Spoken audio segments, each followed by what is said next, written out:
Let's welcome our speaker for today, Ms. Phonchan Kraiwatnutsor. You can also call her Kunui. Okay. She is the founder and managing director of School of Changemakers. Let me introduce about School of Changemakers. In 2017, Ms. Nui spun off from Ashoka under the name of School of Changemaker to build support systems for changemakers in Thailand by running social incubation program and providing consultancy and training services for universities, schools, non-profit and companies. So now today, she will be talking with us and presenting on how to develop an idea for social change and experience thinking as an entrepreneur. So let's welcome Ms. Nui. Okay, let's see. What we have in store for you today is I'll do the introductions, where we come from, what we talk about, and we'll spend quite a bit of time helping you find your starting point if you were to start a social project. Okay? I don't know if you guys are interested in creating social innovation, starting your social project at all? Perhaps? You are? Okay. You come to the right place. Once you find your starting point, we'll move to problem situations. Believe it or not, the most difficult part of solving social problem is to understand problem. And most people don't spend time understanding problem. If I ask you, is there any particular problem you are interested in solving? Can you tell me what exactly problem you're interested in? If you can, raise your hand. Not too fast. If I were to ask you what problem you're most interested in, and you can answer in your mind, raise your hand. Okay. Okay, that's it. And if, for example, you're interested in education, like so many poor kids have no access to education, and you want to solve that problem, what do you do first? Find the root cause for the 1% I'm looking for, because 99% will come up with the answer.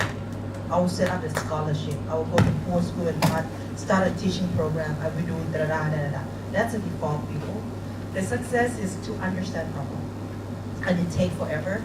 Most successful, the successful startup I support, can you guess how much time they have to invest in researching, empathize people, and understanding problem before they come up with solutions?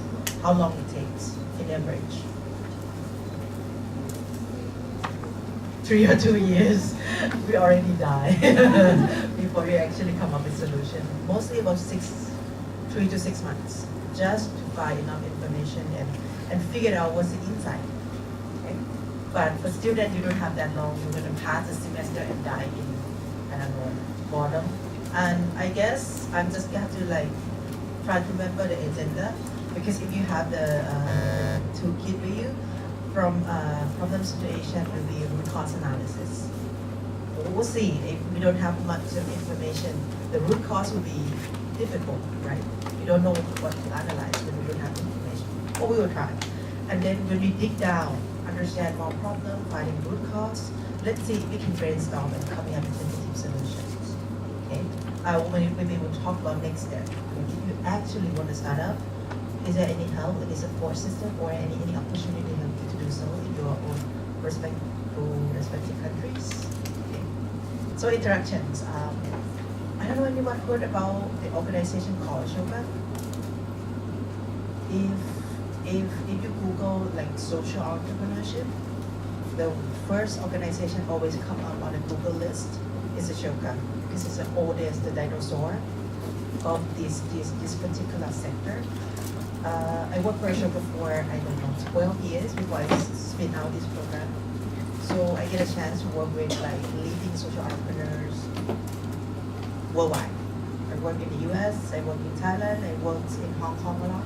Mostly these main countries that I've been working with. And then I got old, and then I said, I just want to stay home. No more moving around and traveling. I work a bit in India too. So much experience having fun in India. Yeah. So, and China, I didn't work much in China. I support a lot of teams, I think, in China. Many interesting projects, lots with cats. So many campaigns about not eating cats. So many campaigns that the Chinese kids want to deal with their parents, aging parents. Like they want to swap parents. With the one-child policy, you have so many parents and grandparents, and you think it's quite a lot of work. So you want to swap them, like taking care of your parents or grandparents. So I got some experience supporting people. I started my own whatever social enterprise before, and I don't have much experience in academic, so I'm like confused. So I hope you can understand that. Don't ask me what theory of change or whatever, but if you want any advice or information or anything about practicality of starting up social enterprise, social project, I think I can answer quite a lot. Okay? And I work with you guys a lot, so I know how fun you guys are.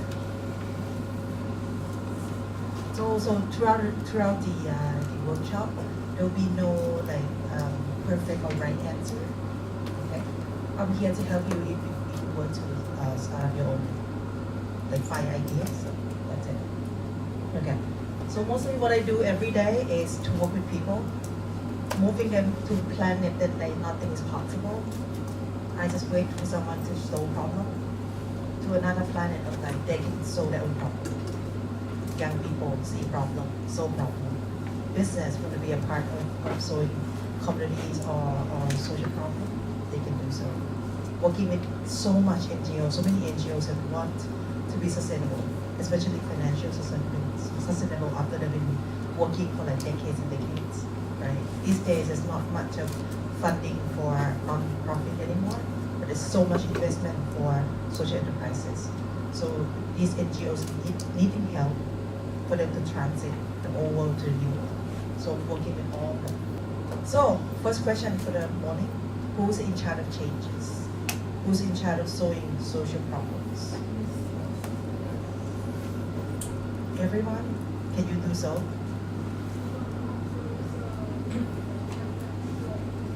The one who observe and analyze problem? Okay. Do you see any problem? Do you observe any problem? Yeah. So what is a function in society that in charge or have mandate of solving social problem? Who? What? What organization? What sector? Mostly government, right? Some government, many government. What country is the government very, very strong and can solve quite a bit of their own social problem? In Southeast Asia, perhaps at least. That's super strong. They can do anything. I don't think Japan is one of them. Singapore is one of them. They can solve quite most of their problems. China is also quite very good, right? But the rest of us, like Thailand government, solve problem, not so strong, right? Cambodia, Burma, many countries, we still have left room for order to help out, business to help out, people to help out. Okay. And if you see yourself as someone who also in charge of making change, that's great. You know how. Have you ever solved any problem in your life? Yeah? Your own problem? Your love life problem? Your family problem? Your school problem? Comedy problem? Social problem? World problem? You may, because these days, once the social media have been established, the walls came down. You have access to all the tools and platforms and resources to do so. Like my generation don't have a clue. I grew up in the generation that when you go to college, the only place that you could go for information is the library. I still have my picture of 30 books carried around doing one research, whatever. It's not like you guys have everything at your fingertip. Everything distracts you at the fingertip also. So it's a blessing and a curse at the same time. Any one of you can be apart from your cell phone for more than 2 hours? Can you? Right? I mean, I'm teaching so many university classes that I'm thinking about buying the whatever distraction machine, because no one can get away from the phone. So are you a change maker now?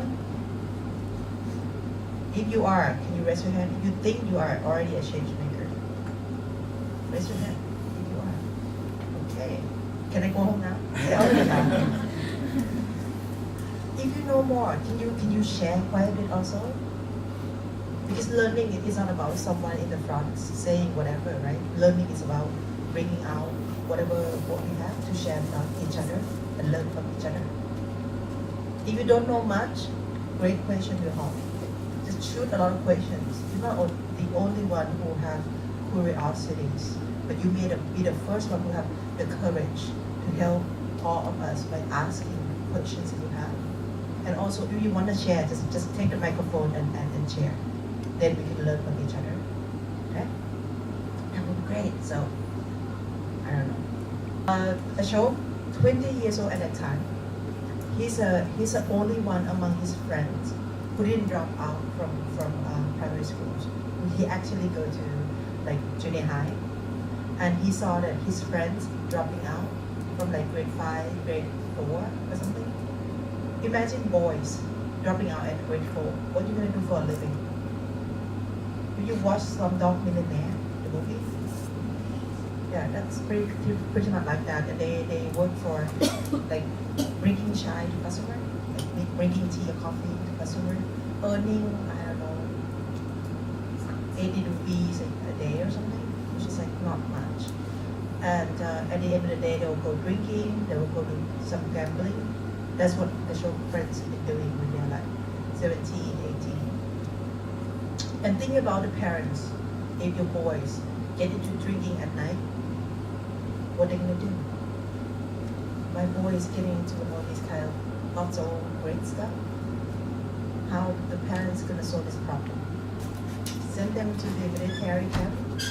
I think that's a Thai parenting. Scold them, maybe for the first, second, third time. At the end, they arrange the marriage. And then this boy got married at 17, 16. And by the time they're Ashok's age, which is 20, they have a wife and 2 kids. Are they getting more serious and have better job and stop drinking? Of course not. Right? Of course not. The same. And where the burden lie in? Women who are like got married student men. Like that you have to raise your family, you have to make a living, right? So Ashok like he saw the problem of his own friends, and he's like, India, Mumbai have no future if you let kids drop out from school. Because if you have education, you finish primary school, you go to junior high. At least you have junior high degree, you do much better than the daily job. You can do more. Or if even you finish high school, you can do more. So how can we do like stop this dropout thing? So we asked him. He went through the same process that you went through, but it took him like 3 months to develop his idea. We asked him like, what you like to do in your spare time? What are you good at? And he told us that he loved football. 10 years ago, David Beckham is his idol. So we asked him like, then you use football to tackle these dropout problems. He went on talking to people. He did some prototypes. And 3 months later, he did. He set up a football program that later become a school, football school. But when he did first prototype, what he did is that he gathered the kids in his communities, the one that doing poorly in school, about to drop out, and some that just drop out. I think 17 or 21 of them that was first batch. And another thing he did is like he went and find the greenest, best football field that he could find, which is the building, the apartment building owned by expat or something. That's like super green, super nice. And bring the kids there and play football. I think twice a week. That's what they did. First week, just run around, have fun. Second week, they're getting better. Third week, fourth week, fifth, 5 weeks. Imagine your young boys playing football with someone older, love playing football, and great at playing football. And Acho didn't do it by himself. He gathered his friends who also love football. The young boy and the older boys get together and play football, having fun. What happened at that time? They like each other, they love to go hang out and play football. 5 weeks in, then Acho told these boys, from now on, if you're not doing good in school, your grade is miserable. You're not welcome here. You can't play football. And you, some of you already dropped out. Our school doesn't accept people who are not in school. You need to go back to school. And the boys actually went back to school. Actually tried their best to keep their score high, otherwise they can't play football. This crazy boy thing that I don't understand, but it worked. So 2 months, about 2 months that this thing happened, and they keep playing. And Oscar was born, the football school was born. I think 3 or 6 months after that, he set up a model. When the prototype, the first activity that you try and work, you develop into models. You think about scaling. Right away when he put together a model, with help though from many people, and work on the business plan, how can you gonna pay for yourself to do more, right? Because if you work for 17 or you help 17 kids, it doesn't go anywhere. You're not solving any social problem, right? You're just doing something fun. So when he had these models and he presented to mostly local government, 20 more communities signed in and paid him to do the same thing in the cities. So right away, I think the second year, he scaled to 22 more communities. At this stage, you go to his website, you will see that he has been working with thousands and thousands of kids after 10 years, and he's still working. I try to just select the project that students start, so it's going to be small, because you are a student, right? You don't want to see huge project that have a worldwide impact that's not connected to you. I love this project so much. This one's from Brazil, and I could not find these 3 girl pictures. Very crazy. These 3 girls coming up with the idea that they concern the most, or who they want to help the most is a single mom, because they grew up in the household of single mom. These 3 girls, and what they're good at is sewing. They love handicraft, they love sewing fabric, whatever together, and they look into a problem of single mom. What is the problem of single mom? They have to raise the kid on their own, so they have to struggle making a living, right? That's one thing. Job, money, first thing. Second thing, mental support, right? So right away, the kids know that they need to do something about job creation. And they're good at sewing. Let's do sewing. So what sewing can do? And then look into it, thinking, if we come up with some products that like 100 baht, 200 baht, whatever, the matter have to be like what? Working just the same like working for the factory. You have to work so much, long hours, and get paid so little. So they had the idea of like, how can we sew so little and make a lot of money? How can we do the added value to the product that you don't have to do so much? And they end up sewing that crazy doll. And from the pictures, not for them, but like you can look from the picture and you can see that I don't think you're gonna buy it. Because it's like the yarn hair and the crazy fabric, but it's sold at 50 bucks, 50 US dollars. They have some function in it, but like, can you guess the function? For the education purpose, what kind of education purposes?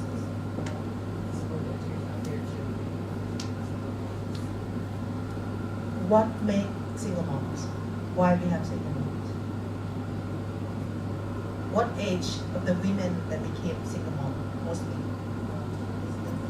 teenagers. Why teenagers get pregnant? They plan it. They want it. Mostly in the States. Mostly didn't wear condom. Mostly didn't plan. Mostly didn't know better. Right?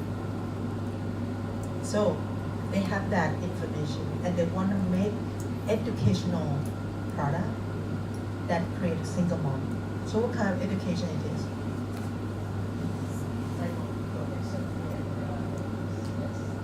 Yeah, it's a sex education material. So if you open the skirt, there will be baby coming out. So there will be baby inside. So this one is created for the use of sex education material. That's why you can save that $50 because no one else is doing this crazy thing. I'm sorry, I don't have a picture. That's what I have. This is a long time ago. I love this so much because you right away solve the immediate problem, right?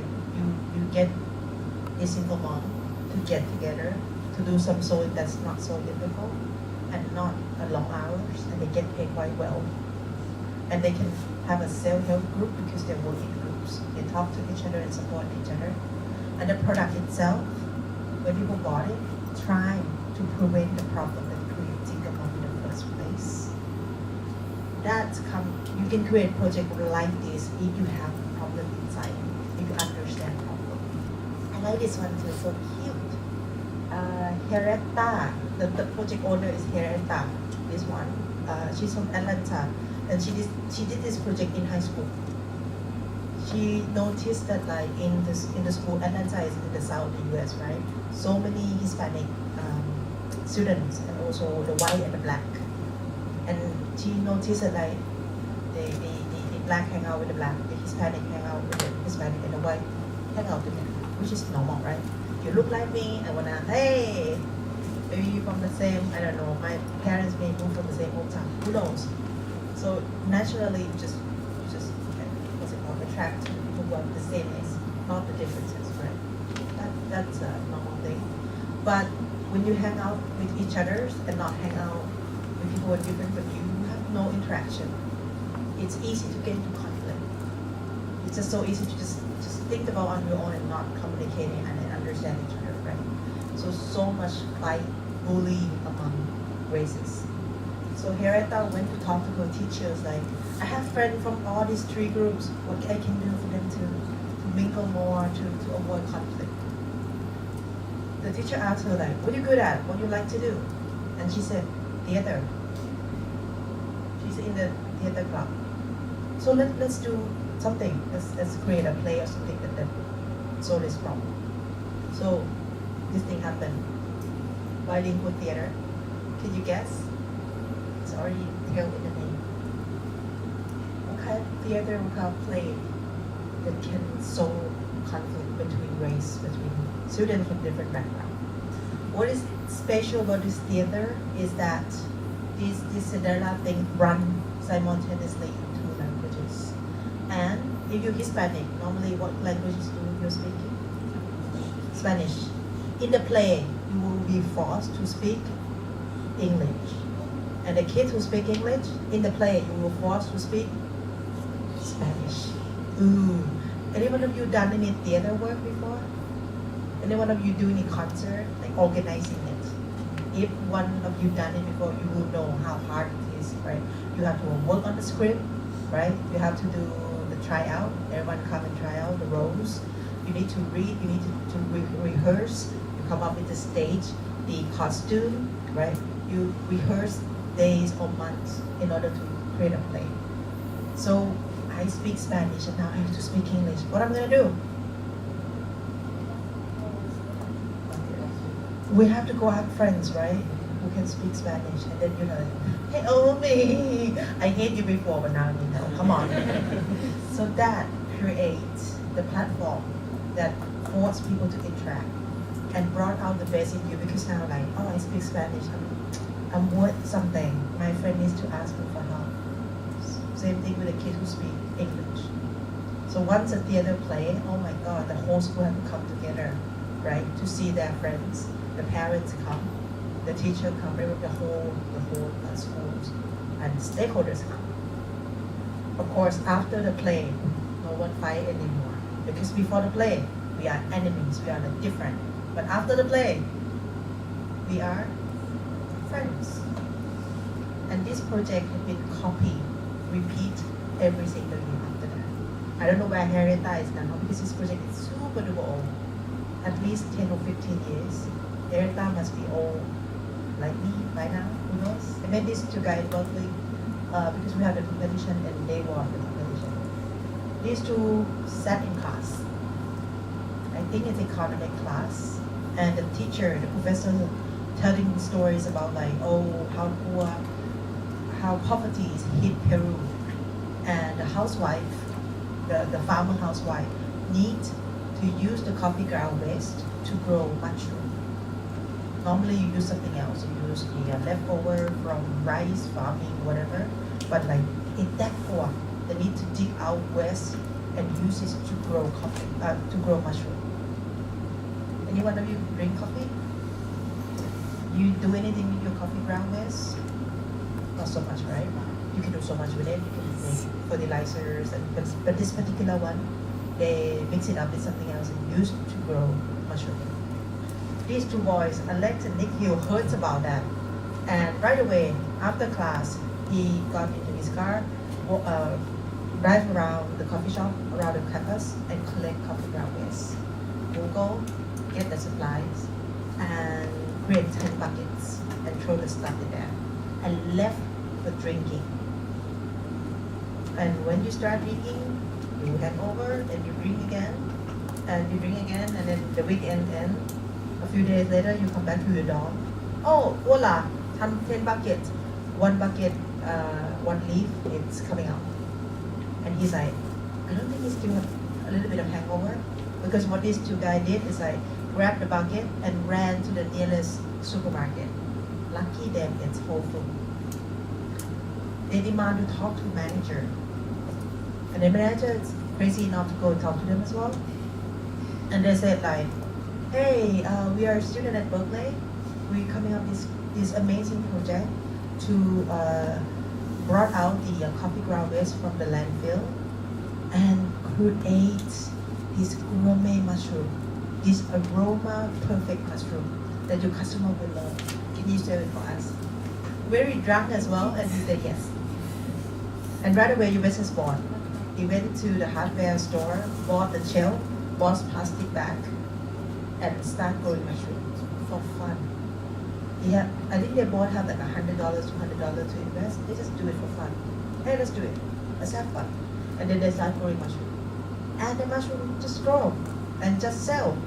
Normal mushroom, if you've been in the US, one package, like a square, a tiny thing is like the most like $2. And they sold it at $5. Sell it so well. And then they get the idea going. It's like, oh, can we do more? What will be next? Now the mushroom is already get going and growing. You're not farmer, right? You're students. You have some knowledge, perhaps, right? What can be next? What could be next? Now the mushroom is growing. Whole Foods is selling it for you, $5 a piece, with the same raw materials, coffee ground waste inside, right? Just wrap up in package. You got the cell, what's it called? The organic mushroom farm that you can grow yourself, the growing kits. Sell it at $25 when they launch. Pretty much similar raw material with packaging from $5. Now you sell it at $25.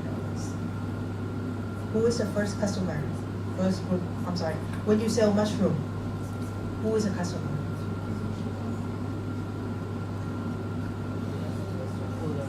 Whoever want mushroom to eat, housewife, mushroom guy who love mushrooms, whoever, right? They buy mushroom for eating.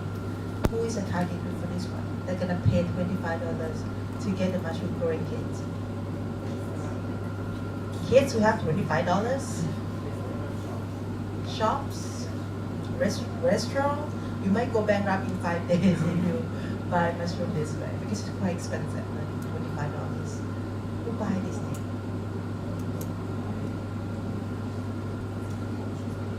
Health conscious people.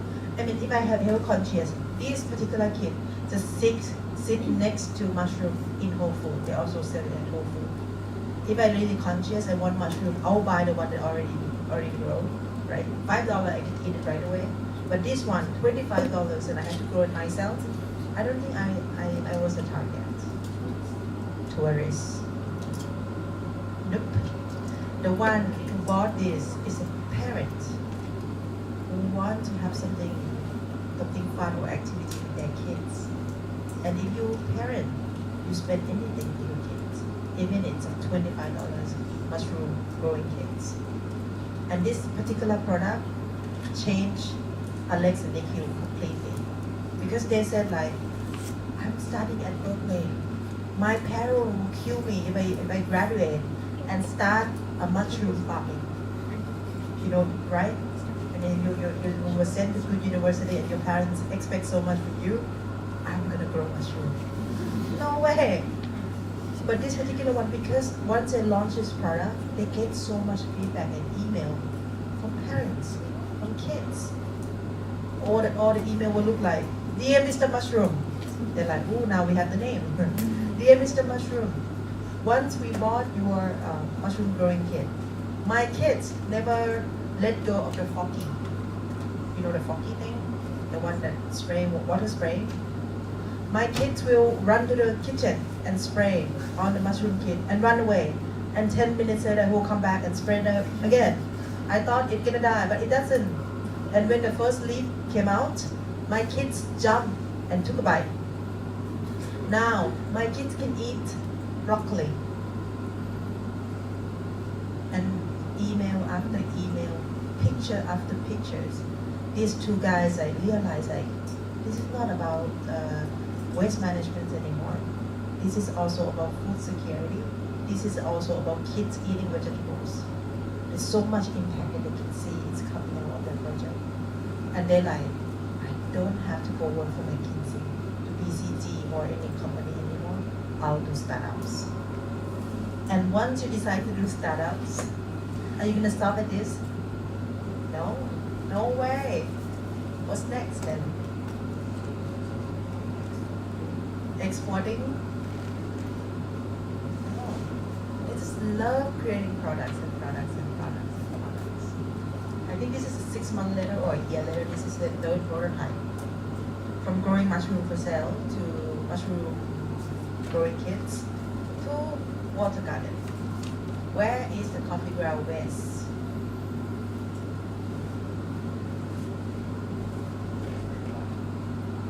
Yeah, it's inside.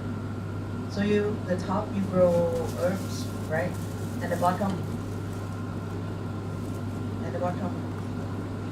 you create oxygen for the fish. And after that, you'll see I will get their email every 6 months launching new products. These days they even do cereal. So the fun thing of my job, if you see the kids the first day that they do this crazy thing, I just keep watching and this thing happen. And it's so much fun. And learning that I took from supporting kids and not so young people, starting up their own social project and social enterprise, is that, and Ashoka, we work with social entrepreneurs like Jimmy Welch, who start Wikipedia. When you start Wikipedia, I just want you to imagine like the very first day that you tell your friends and your family that you're gonna start an online encyclopedia, that everyone's gonna contribute. What people gonna say? Are you crazy? It will not work.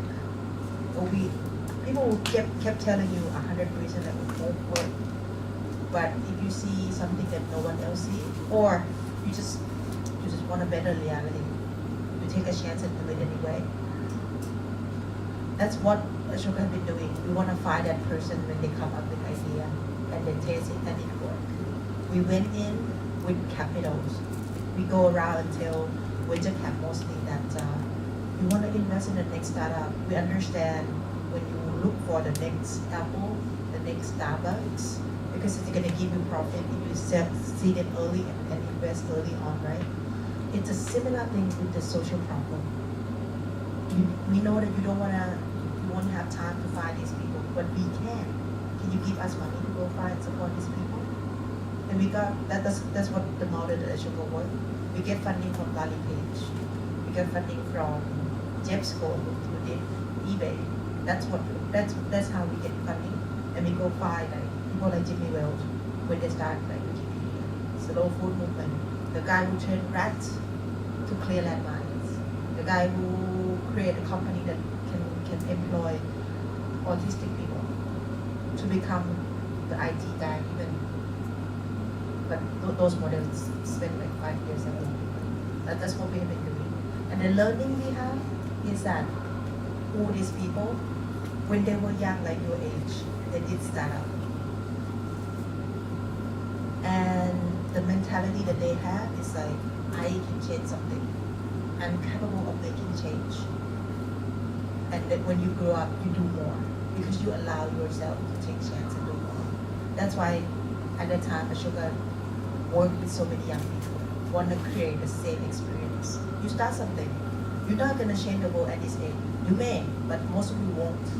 But the impact that we're going to get is you guys believe and have the skills of change making. And it proved that the second project, the third project, or even when you go and work with company for organization, you are a problem solver. You initiate and you innovate because you know how. And also you have this mentality of like, when you see something happening and it's not what you want, you will be the one who come up and say like, I think we should do something else, and I can leave now. So that's why.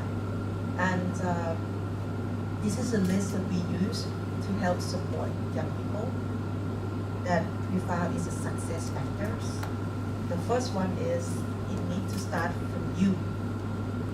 You cannot do any project if you want to be change maker. You need to do project that you are super interested in, or start off on about something that you're good at. You're like into fashion, but then you do waste management project. Does not include in fashion. It's not gonna go well. You concern the most about stray dogs, and then you work for preserving forests.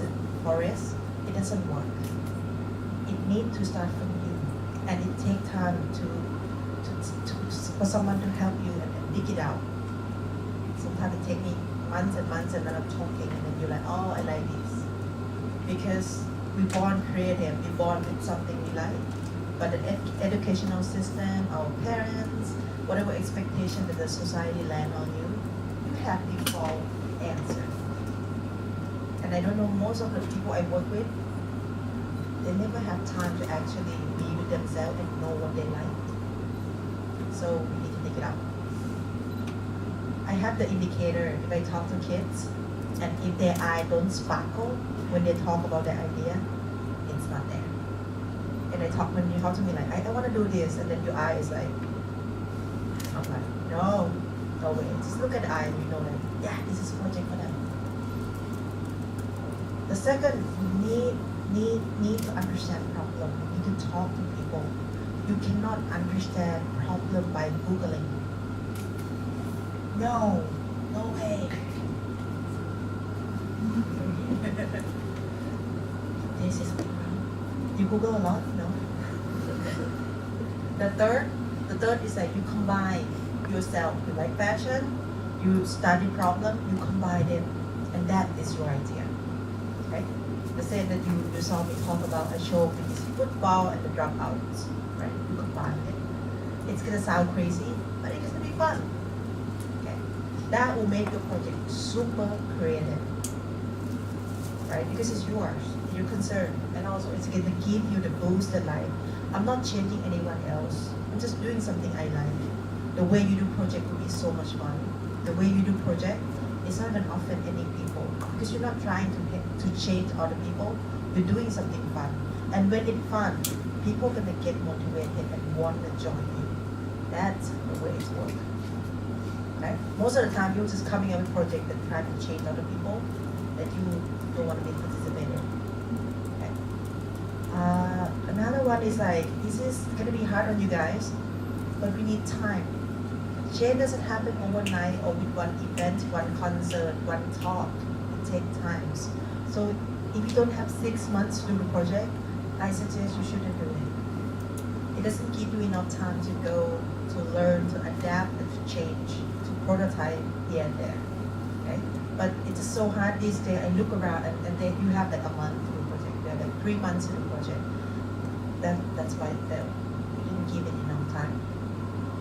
And you need to have strategy to engage order because you're dealing with social problem, right? It's just not your own project. If you doesn't know who is a stakeholder, you doesn't have any strategy to engage them, it won't be our project and it won't be successful. That is super crucial. And the last thing, believe it or not, I have to talk about learning and open with young people. You guys grew up in the era that you have so much information and you thought you know. You don't know because you never done this before. No one knows. But previous generation, they're a little bit more humble because they don't have information. They don't know, and they know and they don't know. You guys seem to think you know. So it's so important also to tell you guys that when you go do a project, keep it open. You actually don't know much. You know from the Googling and whatever, but you don't know what happened when people interact in real life. Okay? So if you want to be successful at change making, need to be super open and super fast learning. This is a journey. If we were to put someone on a journey of change making, this is one. You find a starting point. Your concern, your interest, your problem that you like to solve. Figure it out. You work in team, talk to your team as well. You want to involve your parents, your teacher, your community, talk to them as well. Find a starting point from yourself. Second, go understand problem. Find a problem insight. We'll talk more about that. It's so difficult to find problem insight. And then you develop into idea and run with prototypes. Test it out. 90% of prototype, the plan, reality, completely different. But at the end, you need prototype anyway. You need to have plan what you're going to test. And if the prototype work, you develop into model and scale. You can think about scaling it up yourself. Buy more money, recruit more people, expanding it yourself. Or you can scale out. You tell your story, and other people, somewhere else will pick it up and use your model. And you can go do something else. Skill. The first thing first. What is your skill? What you're good at? Most Thai students will say, I'm good at sleeping, eating, talking to friends. I'm like, you want to have a competition to sleep the best? I may win. So I think skill is something you're good at. Something your friend tell you that, oh, you're good at this. You can do this. Lots of people have skill in learning new languages. They get it so fast, faster than older people. Someone are super great at sports. Someone are super good at getting along with people. What is your skill? If you have it, write it down. Maybe 1 thing, 2 things, 3 things, 5 things. If you don't have anything, don't write it down. That's fine. Don't feel the pressure. Just survey explorations. What are you good at? Drawing, cooking, swimming. What is your interest? What you're super interested in? You may not be good at it, but you're obsessed with it. For example, I'm obsessed with handicraft. If you're done, concerned, what's the social problem that you're concerned, that you are super interested in? For example, if you talk about education, I'm in. Like, I saw education as something super huge and needs much more improvement, right? But if you talk to me about animals, wildlife, stray dogs, rare birds, I'm like, let them die, I don't care. I'm so bad at that, right? We all have something that we concerned than others. What is yours? Are you interested in environment? Or waste? Or I don't know, aging? Health? It's so big, I'm trying to go small. Like it's teen pregnancy, because we have so many friends who miss their chance because they get pregnant. Or I work in the US and in the US they talk a lot about men. Because like there's so many people talk about women, right? And these days women is rising. LGBT it's getting much better. And men, the role of men is disappearing. And there's pressure among men to transit or to find their own roles in this world. It's like, never heard anyone talk about men issue before. But you may concern, who knows? What's your concern? Crime, poverty, food security, climate change.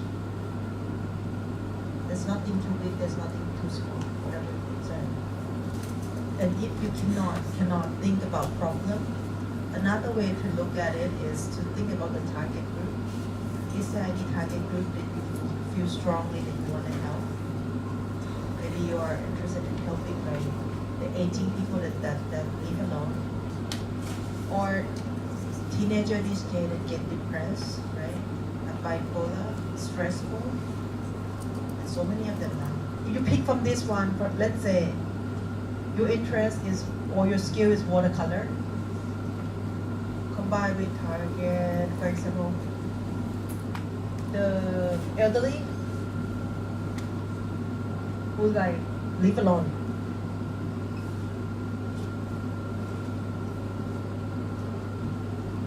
What can you do? You are super good at watercolor painting. You want to help out with the elderly who live alone with this problem. What can you do? We can teach the older to learn to draw watercolor, and this will help them from less lonely, and they will develop their hobby, and they can make more friends, and they will find more fun. So watercolor class, right? Yes, Elderly. yes. Thank you. You can do just that, like the large idea, or you can have even more specific idea you can put in there too. Or I will teach watercolor class as a group, so the elderly can hang out and do the watercolor as a relaxation, and also they get a chance to talk. Or you can say like watercolor class for elderly, and then I'll have exhibition to sell it to, so the elderly can earn some money and have this self-esteem instead of just waiting to die. Okay, so whatever you want, but I would encourage you to have a little bit of specific ideas, because otherwise sometimes it won't be an idea. It become a direction or strategy instead of idea. When you think about idea, it needs to be a little bit concrete. Like when you say it or write it down, you can picture what's gonna happen. If you say like, I'll create activity for an elderly, you like activity, what is it? That is not an idea, right? But when you think about watercolor class for elderly, oh, you can imagine they have the paper, they have the color, and they actually paint it, okay? Make sure that your idea, you can visualize it, you can see what it's like. It can be broad, it can be specific, whatever you want. Make sure it's fun. You write it down, you're like, oh yeah, I want to do that, that's fun, okay? Okay, can I have one more that's different? If you combine watercolor and elderly, so when it's a watercolor competitions, then you teach the elderly and they compete also. You have the exhibition, the show, the company come in and see, and maybe you can sell it. Or even you can, when I hear you talking, I'm thinking about, oh yeah, what kind of watercolor painting they are doing? Are they painting the community in the old time? We can like even like thinking more like how they can create value, what kind of painting they are. That's fun. Can anyone have one more? Yeah. We can combine the watercolor class for small kids and elderly people. Watercolor class at link, right? Connect the young and the old together. Oh, it's so fun. It's great connection, interactions, intergeneration dialogues.